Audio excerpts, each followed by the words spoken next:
Well, we're going to cover firstly the $100 prize winners. The six of you guys that have completed goals so far, please do let us know if we like missed you as well. So let me just take over the screen share. All right. Can you guys see my screen? Should be good. Cool.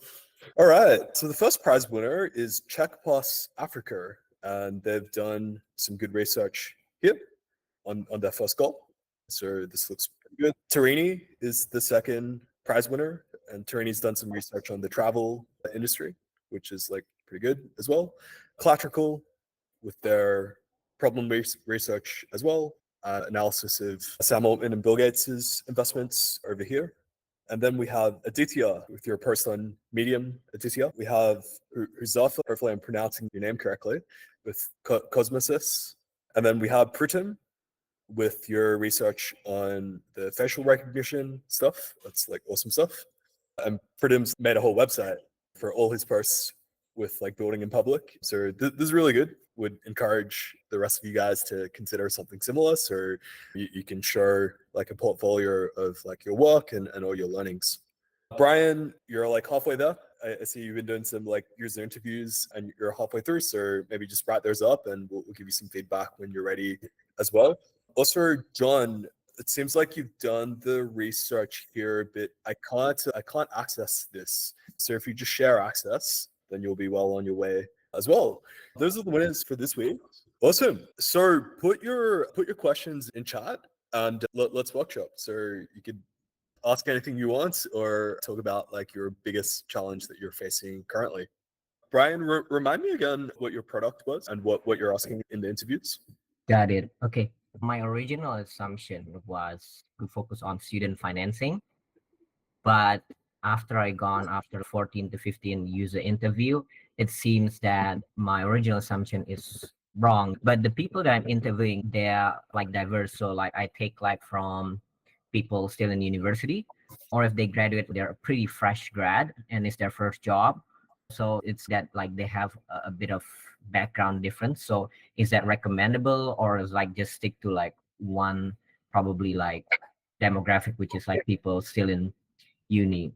I think it really depends on like who you want to target. I think having like a narrow audience to target initially is fine, but you almost need to decide this in conjunction with the solution that you're thinking of and how you're going to provide like a 10x better solution.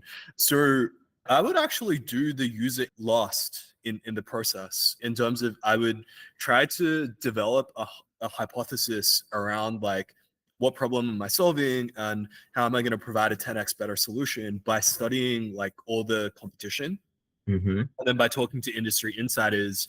And then after I've done that, like after I've studied like lots of different product offerings for students, then I'll have like more knowledge around, okay, what solutions are out there and how can I provide like a unique or better solution. And then that's when I would go to users, either students or whoever you're thinking would pay you, ask them about their problem. And then after understanding their problem, then propose like the solutions. So yeah, really it's your solution will define which users would you speak to. I think it's completely fine for like the user group to be very narrow. You just got to find a group where you're solving like a hair on fire problem for them and they're happy to pay you like thousands of dollars ideally to sign up and to use this. Okay. I have a follow-up question to that. I do have a follow-up question. So when I'm interviewing people, and my original assumption was wrong, all 15 of them didn't have, that problem. There's already a solution existing to that. But from my findings after 15 interview, I realized that what students have problem with is there's a variety. It could be like productivity, time management, could be like no support, internship challenge, etc. Now within the education industry, and I seen like some reports, education in the industry is pretty broad, and if you break it up, they're composed of different sub-market. For example, you can focus on higher education, you can focus on VR or AR, you can focus on K-12, you can focus on basically a bunch of solutions, right? Like, how would you decide which sub-market to go with, basically? And just include is that if I look at different reports, what the challenges in Southeast Asia with learning is that it's not that they don't have enough access to education, it's the quality of education, and quality of education that is they don't score well in SAT, they don't score in tests, etc., because quality of education is lacking. And I saw one solution in the US. It's this one company in the US is called Virtual Labs. I don't know if you heard. What they're doing is like accelerating learning for STEM students by creating this augmented reality that they can access like a 3D version of a lab or like surgery, etc. Now they raised a ton of money in the US, but I was wondering, should we just do the same thing in Indo, basically, because there's this whole challenge with quality of education. And the other question was like, how do you decide the sub-market? I don't know if I explained it. I think for EdTech in particular, because it's like the industry that I'm most passionate about as well, in that the ultimate goal of Athena VC is to create like a university for startups and for entrepreneurship. I've always been passionate about EdTech and education as an industry. I guess how I approached it was I looked at all the unique things that were being done first. So I went to ASU GSV, which is the biggest like EdTech conference in the world. And then I looked at a couple of hundred startup pitches. So they have this thing called the ASU GSV Cup, where they're all like venture funded EdTech startups. And I looked through maybe 300 of them. And then you would like find like news articles, like TechCrunch articles are really good because the journalists like really goes to the lengths to talk about, okay, what is new and unique about this company. And then you'll be able to see, okay, what solutions are there to important problems are people addressing? What new and interesting solutions are there? And then it's just like whatever catches your interest, like whatever you find most interesting, or if you combine a bunch of stuff from the couple hundred things that you look at, then that's when you go to users, when you already have a hypothesis of, okay, I am targeting this particular users that have this problem, that I think they have this problem because this other startup is targeting it. And I think I have a couple of solutions in mind. And then that's when you go and validate with users after you have a hypothesis. But if you don't have a hypothesis, it's hard because you're like, okay, which users do I talk to? What do I ask them about? So for example, like something interesting I saw out of New Zealand is this thing. It's basically just, instead of printing out worksheets for schools, teachers will just scan all the handouts that you would usually get in class. Say you want to do a maths worksheet or a question and answer thing. Instead of handing it to students on paper, they would just scan it, and students will have their computer and they can type on the computer. So it's like an annotation tool for PDF documents. And that saves schools hundreds of thousands of dollars in printing fees. And clearly, if you can have multiple people all working on a digital whiteboard on the same PDF, it's much better and there's better collaboration. So it's almost like digital school worksheets. So that's one example that's 10x better than like printing out paper.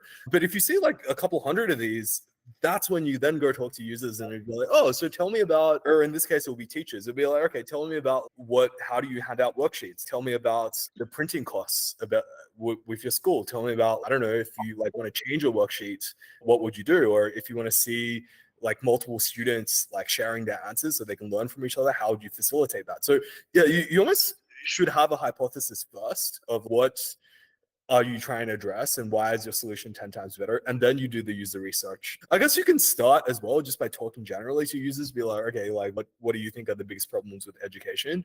And you can do both simultaneously. So you study the solutions and you study the problems. And the longer you do that, the better sense you'll get for what direction to go in, and the more expertise you'll build up in the industry. Okay, that I think that's really good explanation. All clear from my side. Cool, awesome.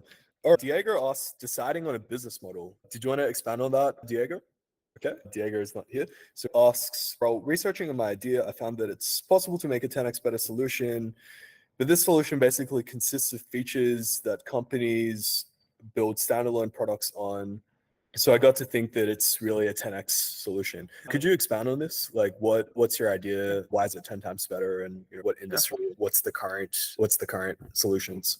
Yeah. So hi Rob. Basically, so it's an idea in the healthcare sector. So currently in the healthcare sector, so there is a clear need for a social. So my idea basically was to build a social media platform for healthcare professionals only.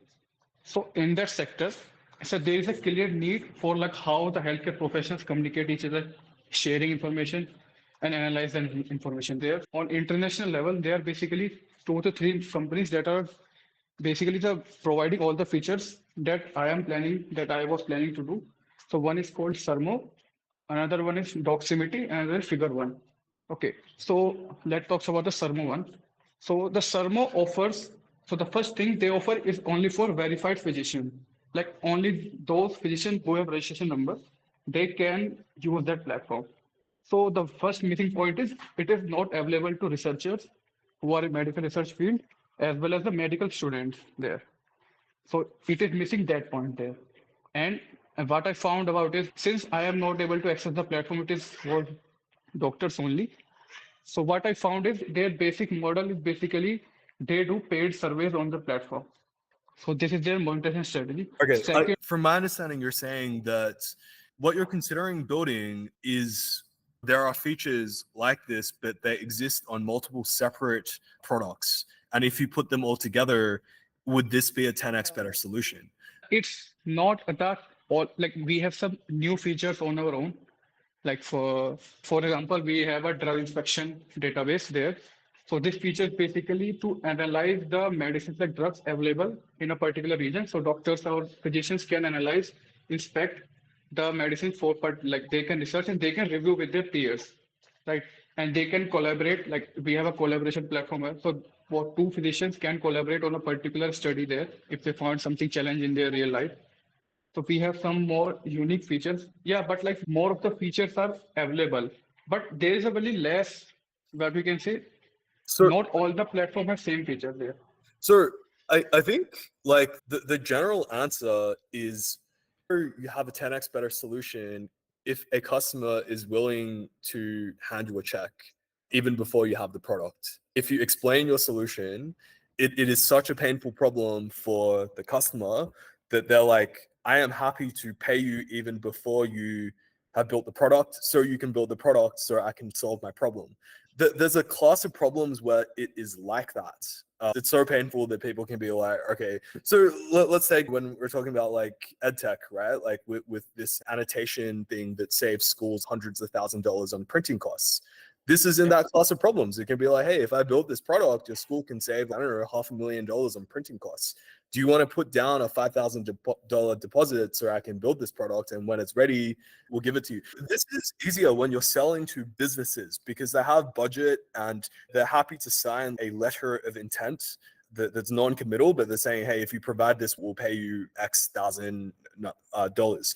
It's also a lot easier when you sell globally from day one, mainly to the US and Western markets, because for the simple reason that like US consumers have maybe up to 10 times more purchasing power, especially US businesses, 10 times more purchasing power than businesses in the Asia region.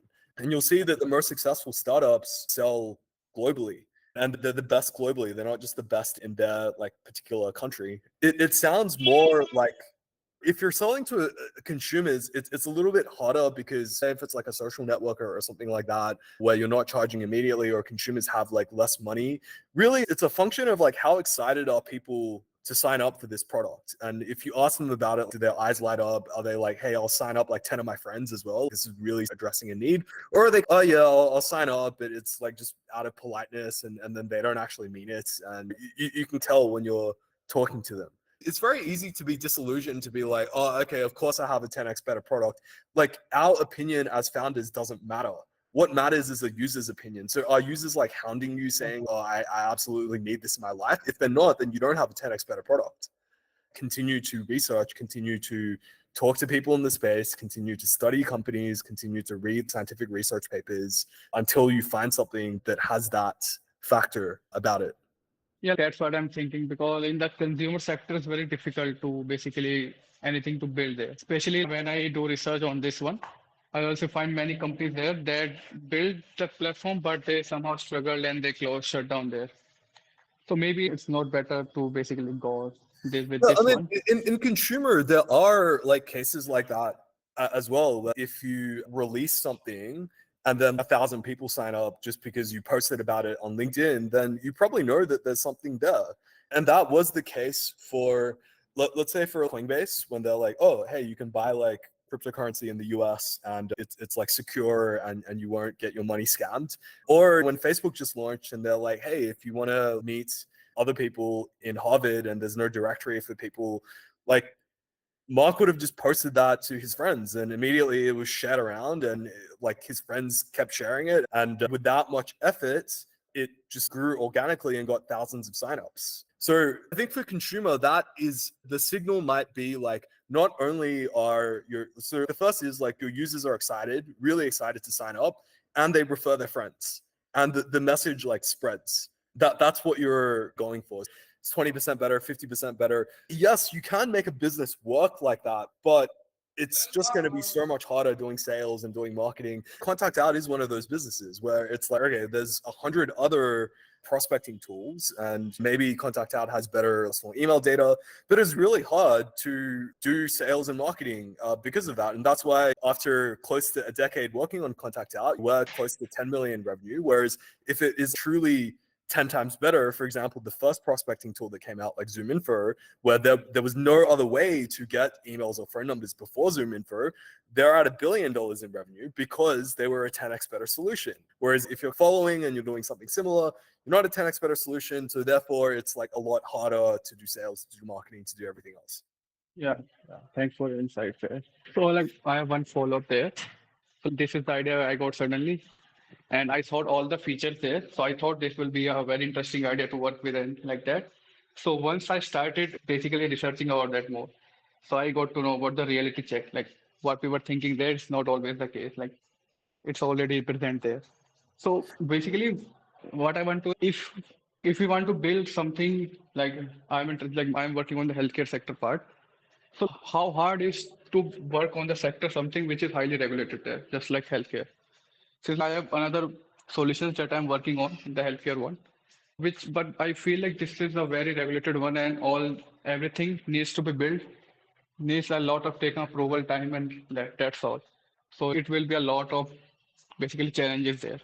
Yep, I'm not sure if I'm the best person to answer the regulated one, but yeah, in terms of the first question you asked, it's pretty much like you want to pitch something where your customer would agree to pay you before it is built. So if you have something that doctors are like, okay, I'm happy to sign a non-committal like letter of intent to pay you $1,000 if you build this and provide what you say you will provide based on your like presentation. We'll move on to Adi, who asks, my biggest challenge at the moment is whether you should go solo or look for a co-founder. And with a co-founder, what points can I determine that my co-founder is into my idea and not just faking it till we failed or win the market? You want to think about finding a co-founder like you're getting married, because you will spend pretty much like more time with your co-founder than you will with your husband or your wife. It's not the best idea to just be like, okay, first person I meet, or you date for a couple months and you're like, okay, great, let's get married and let's spend like the next 10 years, which is like how long it typically takes to build a successful startup together. So I think if you have somebody in mind where you have trust and you work together, you work well, and you've had a decent history where you're like, I would literally marry this person. If you have a strong relationship or like a strong marriage, that's the best scenario. But if you have a bad relationship, that's like the worst. If you're like, okay, potentially we might break up maybe 1 year in, I don't know how committed this person is. That's just like getting married and having a kid without really knowing the person well, because the child is your startup, like metaphorically. So it's actually better to be a sole founder than it is to be in a bad co-founding relationship. And the only thing with that is if you are a sole founder, you would need to cover both the sales and the product skill sets. So if you don't know how to code, learn how to code.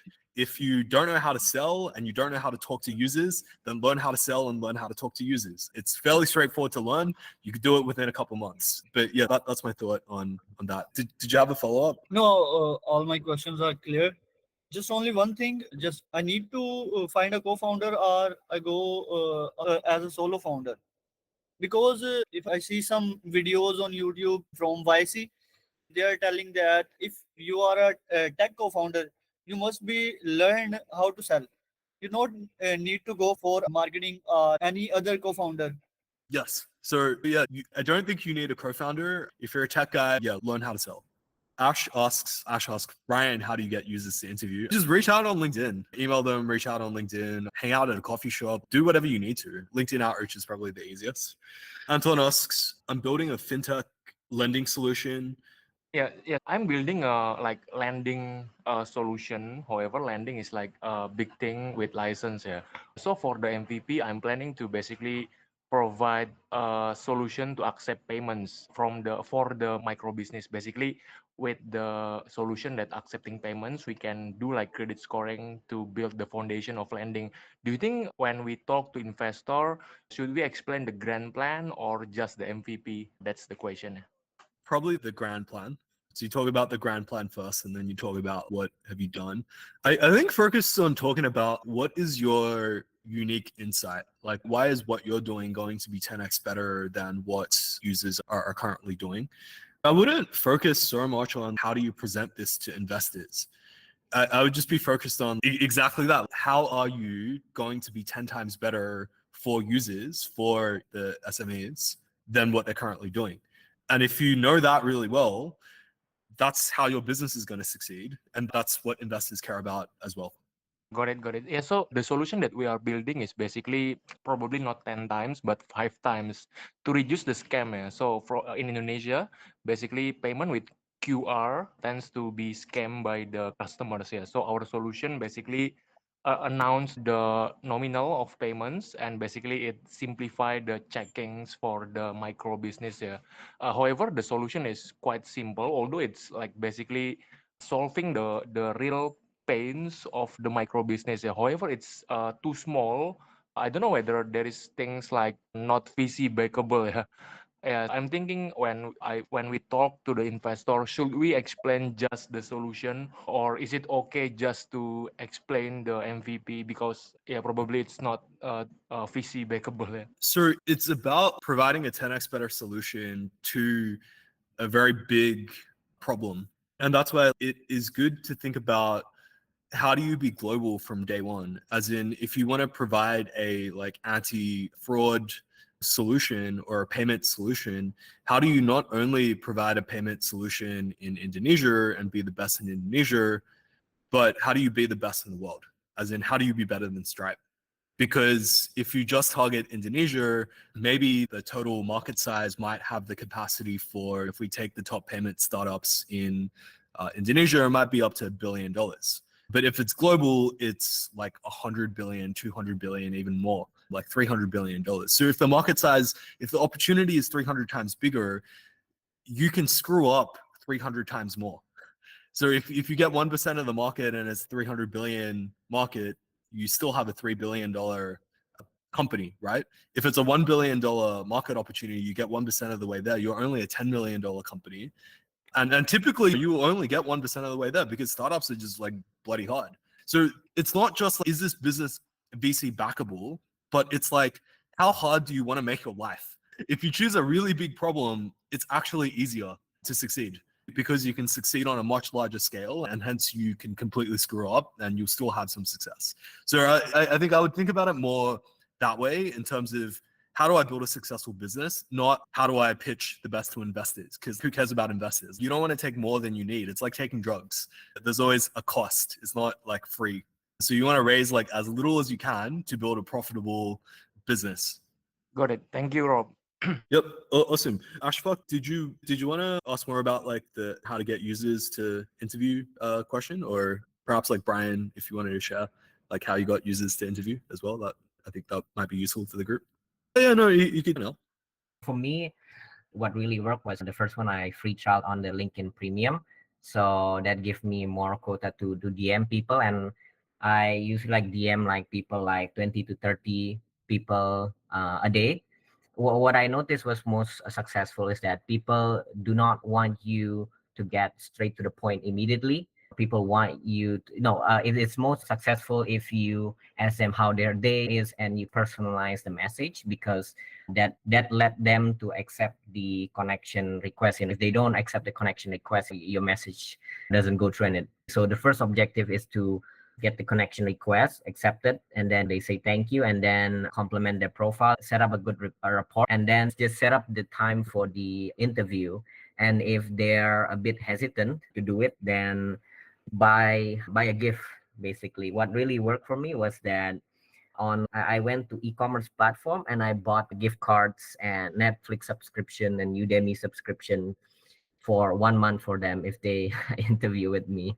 So that's what I noticed was successful from my side, basically. All right, next on to John with CheckPass and what pricing you should charge. So I have two thoughts here. It really depends on your situation. So I don't know if there's a standard answer to what pricing should you charge when your competitor charges 5%. On one hand, like when Stripe launched, they purposely charged more than alternatives. Stripe charged like 3% or 3.5% when competitors were only charging 2.5%, because Stripe wanted to test out if they make their API very developer friendly and very easy to implement with very good developer documentation, would people pay more for that convenience? Because they really wanted to know, is their product 10 times better? And they'll know that by charging more. Because if their product is 10 times better, then customers would be happy to pay more. So on one hand, there's that. You want to really ask, okay, is your checkout experience 10 times better than the competing ones? And you can assess that by like charging more. Also, there's a case for charging less to dominate the market, or perhaps like changing the model entirely. Like instead of charging a commission, you could charge like a flat fee, for example, where it just sounds like such a ridiculously good deal that everybody will flock to your service, and it becomes like viral because you can be 10 times better, not just through the product, but also through the pricing. And one example of this is I forgot the name of this platform, but there's a new like checkout platform for influencers where influencers can create courses or they can sell stuff. And basically it's like a link to an e-commerce checkout that influencers can put on their social media, like on their Instagram or on their TikTok. Except this company, they charged a flat fee instead of charging a percentage. They're just like, oh, it's $20 a month. You can process as many transactions as you want and you link it up to your Stripe or whatever. It's just flat $20. And because it was such a good deal, they managed to get to 26 million in revenue in 6 months, because more and more influencers were like, oh, wow, this is the absolute best deal. And as more influencers put that checkout on their profile, it started to spread virally because influencers have a large audience and more people saw this checkout and they're like, what's this thing? Oh, it's the best deal on the market. Let me get that. So there is that like case potentially for CheckPlus, right? If lots of different travel companies or other experience companies use it, then it will spread because their websites will have like traffic, right? And it will spread to like more people, etc. So I think that there's a case for either or. It's just, you would know the situation better than me. Did you have any follow-ups to that, John? No, at all. Okay. Vipul asks, you're working on an AI-powered software for generating ad videos where you can create and edit content using text prompts, developing an AI social media agent. What are my thoughts on this concept? Yeah, I think on a high level, yeah, it's a big industry. It's a new technology that could be like better than current solutions. I would validate it by, again, it's can you get people to commit a letter of intent to pay you like $10,000 or more to purchase your solution? And then it's thinking about, okay, like how would you be able to do this with the least amount of time and effort? And generally, if you need to build something, that's going to take a lot of time. That's going to take months of development. So you want to ask like, can I do this manually or string together a bunch of tools that are currently available such that I can get this money in the bank account whilst doing almost like a man in the middle, like pretending that it's technology, but actually you do it manually to validate that there is demand. So what you could potentially do is you can go to a bunch of ad agencies. You can say, hey, we have this AI powered software for generating like ad videos. Give me a bunch of like campaigns that you want created, and I'll come back and I'll create 100 different options for you. And if I do that and you like it, then you agree to pay me $5,000 or $10,000. And then you just take whatever like input the agencies give, and then you just manually, like you yourself will go to the tools for generating like videos, like the AI tools, or you'd go use whatever like video models that there are out there, and you'd do some final edits yourself, and you'd present this back to the agency and see if they pay you for your work. So you do all that manually with the sort of models right now. And then if you can get that check and close that deal, then you close a couple of those and you start that relationship with users and you ask them, hey, is this product good? How do I improve it? What do I need to do? And only after you've done like a dozen of these, then you start automating this process. Maybe we need to train our own model on top of like the existing models, and then you go from there. But I'd try not to build until you validated the demand, and I'll try to just basically sell it and fulfill the service manually before building technology to fulfill the service. Did you have a follow-up to that, Vipul? Yeah, Rob, that sounds good. I just wanted to know if, so there are two ways. One, you have told me I can go to ad agencies and get the LOIs and get the business. And there's another thing, which is I want to talk to the users, the actual users who want to use it. So my question is, how do I talk to, like, how do I get more users to use my? You basically just reach out on LinkedIn, as like Brian has detailed, and you just ask people and you'd be like, hey, I'm an aspiring entrepreneur and I'm building in like the ad tech space, and I'd love to get your advice on what I'm building. And you seem like you have a lot of expertise in the industry, and yeah, we'd just love some feedback and happy to give you an Amazon voucher for your time, and just go from there. And I would, instead of being like attached to, okay, we built something already, I would really try to ask them what their problems are and what would. So a good question to ask is like, a good thing to say to them, and YC advises you to say this, is, okay, like hypothetically, so you say to the customer, you say, okay, hypothetically, if you were to write a check to me for $100,000 tomorrow, what value would I need to deliver to your business to make that like a possibility? Like, what problem would I need to solve for your business to make that a reality? And then listen to them. You really want to build when people are like, I will give you $100,000 if you build this. If you built before that, then be more cautious about showing them, okay, this is what I built. What do you think? You want to be more like, what is the 5-figure, 6-figure problem that you guys need solved? And then just solve that manually, solve that via product. If you have the product, great. If you don't, do it manually, and then build the product later. That makes absolute sense. Thanks for your advice, Rob. That's all from my side. Awesome. Perv asks, building in the design space, there are existing competitors with a team. You've already reverse engineered the competitor's product, and you're building an MVP. Your product does not offer anything different, but is cost effective. Competitors are charging $25 a month. So if you're selling a product at a low price point, like something lower than, even anything lower than like $100 a month, you will not be able to afford a sales team.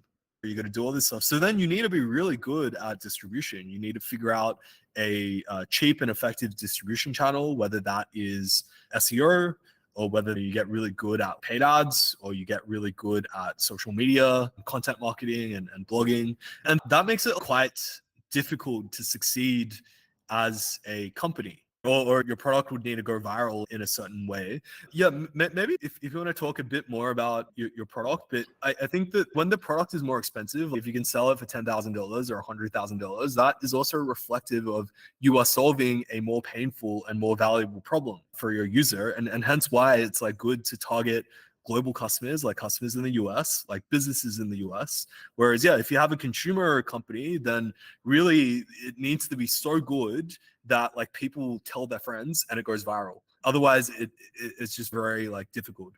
Got it. Okay. Yep. So did you want to talk a bit more about like your product? And because yeah, I think at that price point, it would Mhm. almost like need to be so good that like for every person you sign up, they tell three of their friends and it grows like organically. Because it's very hard to afford acquisition, and or you can be, I don't know, really good at SEO. I think, yeah, you nailed it with the distribution channel. And I think when we talk about B2C, so it's on a marketplace called as Figma. And I was thinking of initially picking up the customers from there, which would most probably be B2C. And my initial way of getting the customers would be solving the pain points of existing customers. When the people who are already using those existing solutions out there, but they have a bad taste with the product they've already used. So that was my first way of actually going to customers and like getting customers to say. But it's not, I think, scalable. Me coming as a solo dev, coming from a technical background, learning about sales, marketing, and wherever I can find material about. So you would. So are you saying to get to that kind of thing before even thinking about pricing, I should nail the distribution? Is that what you're saying? Okay.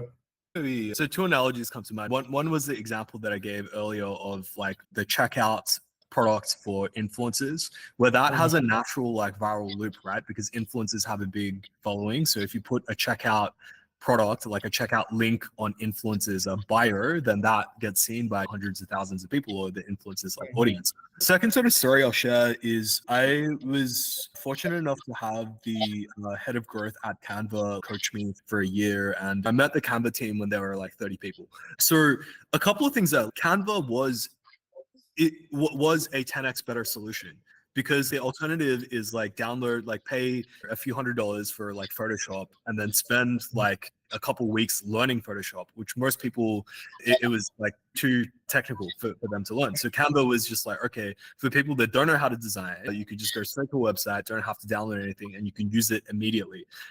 But it was also like targeting like a mass consumer product, right? So the price point for Canva is just $10 per month. So they need a good distribution strategy as well. But the first thing they focused on is that their product is actually 10 times better.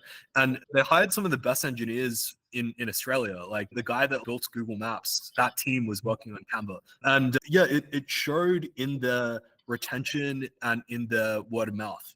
So when users started using Canva, they like raved about it. They told all their friends. The design community raved about it. Guy Kawasaki, who was like the design evangelist at Apple, he like raved about Canva. So all the designers were like, wow, this is like absolutely incredible. The retention was great, but then they also had an amazing SEO strategy. So with SEO, they got 30 million visits per month with SEO, and they ranked for like everything from like brochure design, flyer design, logo design. And but not only that, that was only 10% of their traffic. 90% of their traffic was direct traffic to their site, because their retention was so good and their product was so easy to use that people just told their friends. But it was the SEO traffic that drove those users, and then the users were really happy. They told their friends, they bought more people. So even though they got 30 million traffic from SEO, that was only 10% of their traffic. So that's why they blew up as big as they did. And there's almost like a self-fulfilling cycle there, because this is something that you could take away from like most graphics things, is that if you have a graphics design software and somebody creates like a brochure or a flyer with your software, you can do a reverse image search on Google, and you can see where is this like brochure, or where is this logo put up on the internet. And then they had a link building team where they would reach out to these websites and be like, hey, you designed this with Canva. I would really appreciate it if you link back to Canva and just give us credit and mention, hey, like you designed it with Canva. Like our software was free for you to use anyway. And a lot of people did this, and they got like hundreds of thousands of links back to the site, which made it rank on Google, which gave them tens of millions in traffic. And then it was just this fortuitous loop where it was the quality product coupled with a really good growth strategy. So like growth and marketing and sales is really important, and you do need to have a significantly better, like you do need to have a really strong growth and sales strategy, but it all starts with like your product. That is king. That's why I keep going over like, why is your product 10 times better? Because if you get that right, everything else is easy. And if you get that wrong, then everything else is hard. Okay. Okay. So a follow-up question would be, I've already found like whatever my competitor is offering. So how do you get a 10x better product or if not 10x, but let's say 5x for the timing as a first step? So that is where you would need to spend literally like years becoming an expert in your industry. So it's not just, okay, I'll look at one competitor. It's, I'm going to look at 1,000 companies, like every company that is doing design, like in my space, every technology that's available, all the new technologies and AI generated stuff or whatever it is. I'm going to study like everything. And I'm going to talk to all the ex-founders in the space that have thought about these problems for like decades. And I'm going to combine all their experience. And then I'm going to talk to like 500 to 1,000 users to understand all their problems and which of their problems is not being addressed by current tools. So what tools are you using? What are you not happy about? What problem is not being solved by the software that you're purchasing? That's how you find a 10x better solution. Because most things, like if you're like, okay, I'll just copy some other tool that's out there. There's already a tool out there and the users already have a good enough solution. And then it's dangerous to delude ourselves into thinking we're going to think it's a 10x better solution. It doesn't matter what we think as founders. What matters is, does the customer think that this is a 10x better solution? And did they express that by giving us money? Got it. Thank you so much. Cool. We're at time. So maybe Rishi, if you want to set up the breakout rooms, and I'll take a couple more questions whilst Rishi's setting that up. Let's see, who's next? Lemuel, hope I'm pronouncing your name. We're building a fashion tech startup, Uber for tailors, made to measure apparel with the help of individual tailors. And the question is it possible to get $500 to $1,000 from an investor? Why would you want money from an investor? Like, why would you want $1,000 from an investor? Hello. Hello, can everyone hear me? Yep. Please go ahead. Okay, I asked this question. The whole process of startup, we started a bit last year, and we're able to get a kind of infrastructural investment from Microsoft for Startups in about 350K in Azure credits. And we've been working with that ever since. And I think for now, it's just the whole thing seems to be moving quite, so I say slow. And we've had people coming and going. My team were about 12, and it's not really been, what's the word now? It's not really moving as fast as we intended things to go. I wouldn't bother too much about investors. I would just see if you can close revenue from users before you provide the product. So before you even have the product ready. Ideally, again, this goes to businesses in Western countries have the most money. So if you can solve a tailoring problem or a made to measure problem for businesses, they will have more money to give you than like individual consumers. So if you can provide, I don't know, maybe like custom branded clothing for a business, like custom swag for employees, you can close $1 million contract even. And then if you can start there and get that contract closed, then you have the money to go like scale your business and then to go provide the service. To Rishi, are the breakout rooms ready to go? Yep, the breakout room is set. But just before we move on to the breakout rooms, I wanted to share Jeff's video with the community. All right, as part of building in public, our team is also making content. So here's the video that Jeff made this week. Jeff, need some viral videos to promote Athena VC. What are your plans?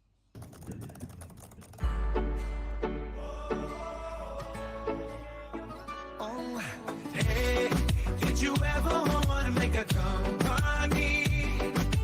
Thinking that you need an MBA. But then you look at the people who made it big, and you see they didn't go that way. Oh yeah, Mark Zuckerberg, Steve Jobs, and Bill Gates tried to go to college, but they didn't stay. You can do it too, so I'm here to say it's Athena. Start a course in a brand new VC, better than going to university, cheaper than tuition or some degree. It's Athena. Be the founder of your company. Make good friends, make us some good money. Keep the biggest share of equity. Yeah, it's Athena. Welcome back, everybody. Hope you had a entertaining educational session. We have one ask of you. Rob's just posted about this on Discord and WhatsApp as well. Please bring on the 3 smartest people who you know who would likely want to start a startup. get them to join Athena VC, and we'd love to help them out in taking their startup journey forward. And apart from that, we'll send you a form for feedback post this call. We can get some views from your end as to how you found the session to be, what we can improve, so on and so forth. We continuously like to improve the program, so please do give your feedback. Thank you so much. That's all for this week, guys. See you again next week. Bye.